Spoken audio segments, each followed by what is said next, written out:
Hi guys, welcome back to Gill capital. इसमें हम बात करने वाले हैं कि मुझे नवंबर थर्ड वीक में कौन से स्टॉक्स अच्छे लग रहे हैं। मेरे स्टॉक ऑफ द वीक में टोटल 9 स्टॉक्स मैंने मेरे वॉचलिस्ट में ऐड किए हुए हैं जो मुझे सही लग रहे हैं आगे अपकमिंग आने वाले वीक के लिए, जो अच्छा मूवमेंट एक्सपेक्ट कर सकते हैं हम लोग या दे सकते हैं अच्छा मूवमेंट।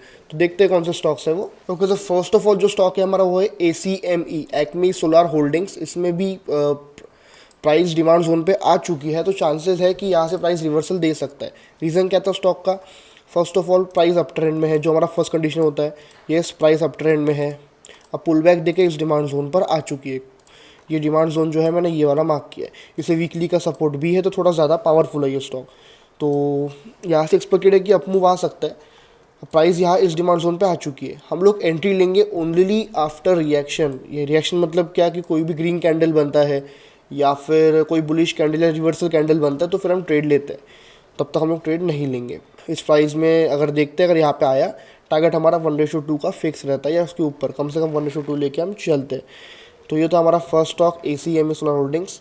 नेक्स्ट स्टॉक है हमारा ITC होटल। ITC होटल में क्या है, इसमें भी वही सेम कहानी है कि प्राइस अप ट्रेंड में है। हम लोग ढूंढते कि प्राइस अप ट्रेंड में रहे एंड डिमांड जोन पे पुल बैक ले, फिर हम स्टॉक्स के हिसाब से रिएक्शन लेते, ट्रेड लेते। अब रिएक्शन आया यहाँ पे एंड देन प्राइस जिस डिमांड जोन के पास आ चुकी है, तो यहाँ पे हम लोग ट्रेड बना सकते हैं क्योंकि रिएक्शन आ चुका है।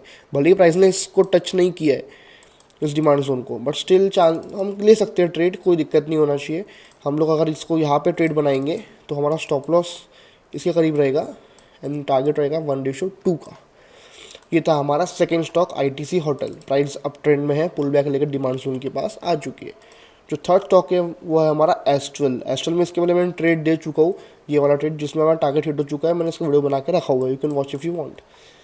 तो प्राइस अब वापस यहाँ से प्राइस ने फिर से एक हाई ब्रेक किया हुआ है एंड पुल बैक लेके वापस आ रही है। अब यहाँ प्रॉब्लम एक है, यहाँ पर 2 डिमांड जोन बने हुए हैं, एक ही ये और एक ही ये। तो जहाँ से भी रिएक्शन आता है हम वहाँ से ट्रेड लेंगे। डिमांड जोन ऐसे मार्क्ड है। हाँ, प्राइस अगर यहाँ से रिएक्शन देता है तो हम लोग यहाँ पे ट्रेड लेंगे। अगर प्राइस ने यहाँ पे आके रिएक्शन दिया तो हम लोग यहाँ पे ट्रेड लेंगे। ये 2 डिमांड जोन एस्ट्रल में बने हुए हैं, जबकि हमने इसमें एक बार 1:2 बुक कर चुके हैं, 5% प्रॉफिट बुक कर चुके हैं। बट ये प्राइस फिर से हमारा डिमांड जोन के पास आ रहा है तो मैंने इसे वॉच लिस्ट में ऐड कर दिया है। ये था हमारा थर्ड स्टॉक। जो फोर्थ स्टॉक है वो हमारा है एस्ट्रा माइक्रोवेव प्रोडक्ट्स। इसमें क्या है, इसमें भी देखो प्राइस एक्चुअली वैसे अप ट्रेंड में ही है, बट यहाँ पे इसका जो रियल ओरिजिन वाला जो डिमांड जोन है वो इधर है, इधर है। पर प्राइस ने यहाँ पर उसके पहले ही यहाँ पे डिमांड जोन बना दिया है। एक कौन सा डिमांड जोन बना दिया है, देखो यहाँ से प्राइस आई एंड इस हाई को ब्रेक करते हुए प्राइस यहाँ पे ऊपर जा चुकी है, देन पुल बैक लेके इस डिमांड जोन तक वापस आ गई है। यहाँ डिमांड जोन बहुत अच्छा मिला है हमें, यहाँ drop base and then rally. तो यहाँ से एक्सपेक्टेशन मुझे ये है कि यहाँ पे कुछ बाइंग ऑर्डर्स पेंडिंग होंगे या बायर्स बैठे होंगे, इसे हम सपोर्ट भी बोल सकते हैं। सपोर्ट है अच्छा खासा। यहाँ से प्राइस रिवर्स होके हमें आराम से 1:2 दे सकता है। अगर यहाँ से नहीं दिया तो नीचे एक और डिमांड जोन बनी हुई है, हम लोग फिर यहाँ तक का वेट करेंगे अगर यहाँ से कोई भी ट्रेड नहीं मिलता है तो। ये था हमारा फोर्थ स्टॉक। नेक्स्ट स्टॉक है हमारा एंड्योरेंस टेक्नोलॉजीज। इसमें क्या है, इसमें भी प्राइस वैसे साइडवेज ही हो रखा है। यहाँ पे अगर हम देखिए तो प्राइस साइडवेज ही हो रखा है, एक रेंज में फंसा हुआ है प्राइस। बट यहाँ पर प्राइस ने एक छोटे से एक रीसेंट हाई, छोटा इंटरनल हाई को ब्रेक किया है। कैसे, कौन सा वाला, ये वाला, ये जो हाई था हमारा, प्राइस ने इसको ब्रेक कर दिया ऊपर साइड एंड देन अभी वापस इस डिमांड जोन पे आ रहा है। और इस डिमांड जोन को वीकली का सपोर्ट भी मिला हुआ, तो चांसेस है कि प्राइस यहाँ से ऊपर रिवर्सल दे सकता है। प्राइस जब तक बुलिश कैंडल नहीं बनाती तब तक हम लोग ट्रेड नहीं लेंगे। ये था हमारा फिफ्थ स्टॉक। जो सिक्स स्टॉक है हमारा वही चॉइस इंटरनेशनल। इसमें भी सेम हुआ है कि प्राइस अप ट्रेंड में है, प्राइस हायर हाइज बनाता हुआ आ रहा है एंड देन प्राइस ने यहाँ पे वापस आके एक पुल बैक दिया है हमारे डिमांड जोन के ऊपर। इस डिमांड जोन को वीकली का सपोर्ट भी मिला हुआ है, तो चांसेस है कि यहाँ से प्राइस रिवर्स हो सकती है। या अगर यहाँ से प्राइस ने रिवर्स नहीं करके प्राइस यहाँ से नीचे आ गई तो हमारे पास एक और डिमांड जोन बना हुआ है, वो है ये वाला।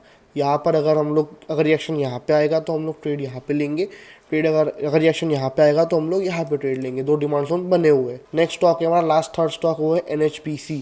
NHPC में क्या है, ये स्टॉक भी साइडवेज हो रखा है। अगर हम देखें प्राइस यहाँ पे साइडवेज हो रखा है, कोई अच्छा मूवमेंट नहीं है, कोई इतना कुछ वाव नहीं है, बट स्टिल मैं इसमें इंटरेस्टेड क्यों हूँ, क्योंकि प्राइस देखो यहाँ से नीचे आ रही थी, एक रीसेंट एक छोटा सा हाई बनाया, नीचे आई एंड प्राइस ने इस हाई को ब्रेक कर दिया ऊपर का साइड। इसका मतलब क्या है कि यहाँ पे बाइंग ऑर्डर पेंडिंग हो सकते या बायर्स बैठे हो सकते। इसे वीकली का सपोर्ट भी मिला हुआ है, इसलिए मुझे अच्छा लगा। तो यहाँ से अगर कोई डिमा मतलब कोई अप मूव आता है तो हम यहाँ पे ट्रेड बना सकते हैं। तो ये NHPC था। एंड जो लास्ट सेकंड स्टॉक है हमारा वो है फोर्टिस हेल्थ केयर स्टॉक है ये। इसमें भी क्या, इसमें भी प्राइस हायर हाइज बनाता हुआ आ रहा है, एंड देन इसको ब्रेक के एंड देन फिर से यहाँ पे वापस आ रहा है डिमांड जोन के करीब। बट यहाँ एक प्रॉब्लम क्या है, यहाँ पे डिमांड जोन दो बने हैं, एक ये वाला है और एक ये वाला है। प्राइस ने इस डिमांड जोन जो बॉक्स बना है ये वाला, इससे रिएक्शन दे के भाग चुकी है प्राइस, बट वापस उसके पास आ चुकी है। तो चाहे हम देख सकते हैं यहाँ पे कि ट्रेड लेना है कि नहीं। यहाँ पे दो स्टॉक है, दो डिमांड जोन बने हुए हैं, प्राइस अभी फर्स्ट डिमांड जोन के ऊपर है। अगर रिएक्शन यहाँ से आता है तो हम यहाँ ट्रेड लेंगे, नहीं तो हम लोग यहाँ पे ट्रेड बनाएंगे। बट यहाँ एक और प्रॉब्लम ये है कि यहाँ पे एक डिमांड जोन बनी हुई थी, दिख रहा है हमें इधर, पर ये ब्रेक हो चुकी है। इसमें मतलब प्राइस ने उसको रिस्पेक्ट नहीं किया। चांसलेस कम है कि इनमें से कोई एक काम करेगा, बट स्टिल अगर मेरा सिस्टम है वो बोल रहा है कि ट्रेड लेना है तो लेना है, नहीं तो नहीं लेंगे हम लोग। तो यहाँ से अगर इस डिमांड जोन में कहीं से भी रिएक्शन आता है तो हम लोग इसको ट्रेड ले लेंगे। ये था हमारा लास्ट सेकंड स्टॉक। जो लास्ट स्टॉक है हमारा वो है अपोलो हॉस्पिटल। अपोलो हॉस्पिटल में भी क्या सेम कहानी है जो मैं बार बार बोलता हूँ, हायर हाइज बनते आ रहे हैं, हायर हाइज बने, प्राइस वापस इस डिमांड जोन के पास आ चुकी है। बट यहाँ पर क्या है, यहाँ पर भी सेम, यहाँ दो डिमांड जोन एकदम चिपक के ऊपर नीचे है। तो देखेंगे जहाँ से रिएक्शन आएगा, जैसे अब डिमांड जोन फर्स्ट पे है प्राइस, तो यहाँ से अगर रिएक्शन आया तो हम यहाँ ट्रेड लेंगे, नहीं आया तो फिर यहाँ से ट्रेड लेंगे। नीचे और डिमांड जोन बने हैं, पर अपन स्टिल फोकस कर रहे हैं इसमें कि ये दो डिमांड जोन से कहीं से रिएक्शन आ जाए और हमें आराम से 1:2 का ट्रेड मिल जाए। तो ये थे मेरे टोटल 9 स्टॉक्स जो मैं अक्टूबर 3rd वीक के लिए मैंने मेरी वॉच लिस्ट में ऐड किए हुए हैं। बाकी आगे कुछ भी अपडेट आता है I will update in on my Telegram, you can join if you want. बाकी मिलते हैं वीडियो में guys, thank you for watching this video.